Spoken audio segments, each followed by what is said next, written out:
Hey guys, welcome back to my channel. তোমরা সব কেমন আছো? আশা করি ভালো আছো, সুস্থ আছো। আজকে দুপুরে হয়েছিল ইঁচড়ের কালিয়া ও সর্ষে মাছ। ইঁচড়ের জন্য পেঁয়াজ, রসুন, টমেটো মিক্সড ব্লেন্ড করে নিলাম। তোমরা চাইলে টমেটোটা আলাদাভাবে ব্লেন্ড করতে পারো। ইঁচড় ও আলুটা প্রেসার কুকারে সিটি মেরে নিলাম। তোমরা কোথা থেকে আমার ভিডিওটা দেখছো কমেন্ট করে বলো। তার ফ্রিজ থেকে মাছটা বার করে ফেললাম। ইঁচড়টা 90% সিদ্ধ হলে জল ঝরিয়ে ফেললাম। তারপর কড়াইয়ের মধ্যে তেল দিয়ে ইঁচড়টা দিয়ে দিলাম। নুন, হলুদ দিয়ে ভালোভাবে নাড়াচাড়া করে একটু ভাজা ভাজা হলে নামিয়ে ফেলতে হবে। কড়াইয়ের মধ্যে সর্ষে তেল দিয়ে গরম হয়ে এলে গোটা গরম মশলা, জিরে ও তেজপাতার ফোড়ন দিলাম। আদা বাটা, রসুন বাটা, টমেটো বাটার পেস্টটা দিয়ে 1 চামচ ধনে গুঁড়ো, 1 চামচ জিরে গুঁড়ো, 1 চামচ হলুদ এবং লবণ, কাশ্মীরি লঙ্কা গুঁড়ো দিয়ে ভালোভাবে নাড়তে থাকুন যতক্ষণ না মশলা থেকে তেল ছাড়ছে। আপনারা চাইলে টক দই দিতে পারেন। 1 চামচ চিনি দিলাম। এভাবে বাড়িতে একদিন বানিয়ে দেখবেন, চমৎকার খেতে হয়। এবার দিয়ে দেবো ভেজে রাখা আলু ও ইঁচড়টা।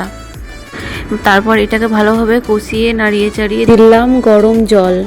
এইদিকে ইঁচড়টা হতে হতে সর্ষে মাছের পেঁয়াজ ও লঙ্কাটা কেটে ফেলি। আমি পেঁয়াজ কাটছি আর মনে মনে ভাবছি দুপুরবেলায় গরম ভাত আর সর্ষে মাছ কম্বিনেশনটা কিন্তু দারুণ। আমার তো অসম লাগে, তোমাদের কেমন লাগে? এবার ঝটপট মাছের মধ্যে লবণ হলুদ মাখিয়ে ফেললাম। এইদিকে ইঁচড়টা হয়ে এসেছে। 1 চামচ ঘি আর একটু গরম মশলা দিয়ে নামিয়ে নিলাম। কড়াইয়ের মধ্যে তেল গরম করে মাছগুলো ভাজার জন্য ছেড়ে দিলাম।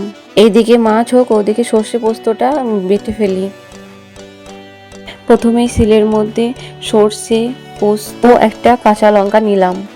শিলের মধ্যে বাটনা বাটলে কেমন যেন ঘরোয়া ঘরোয়া ফিল হয়, আমার তো বেশ ভালো লাগে। বাটনা বাটা আমার কমপ্লিট। ওইদিকে মাছটা ভাজা হয়ে গেলে সেটাকে একটা জায়গায় তুলে ফেললাম। মাছ ভাজা তেলের মধ্যেই কালো জিরে ফোড়ন দিয়ে পেঁয়াজগুলো ভাজার জন্য ছেড়ে দিলাম।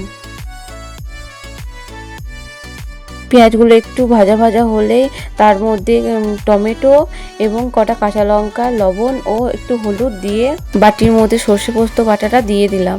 বেশি নাড়াচাড়া করলাম না, জল দিয়ে দিলাম, কারণ সর্ষে পোস্ত বেশি নাড়লে ঝাঁসটাই চলে যায়। ফুটে এলে একে একে মাছগুলো দিয়ে ফেললাম।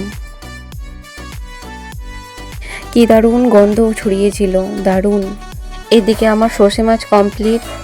এবার এক একে আমি তুলে ফেললাম মাছগুলো। রান্নাবান্না কমপ্লিট হয়ে গেল। এবার রান্নাঘরের অবস্থা দেখো।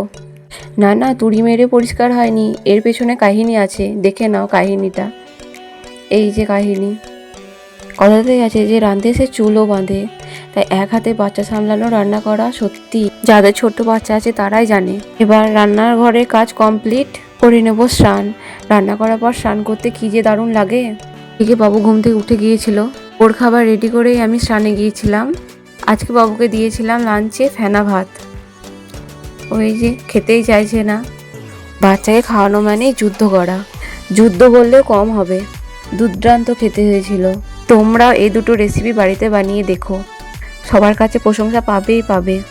ভিডিওটা ভালো লাগলে লাইক, কমেন্ট, একটা সাবস্ক্রাইব করে দিও। নমস্কার।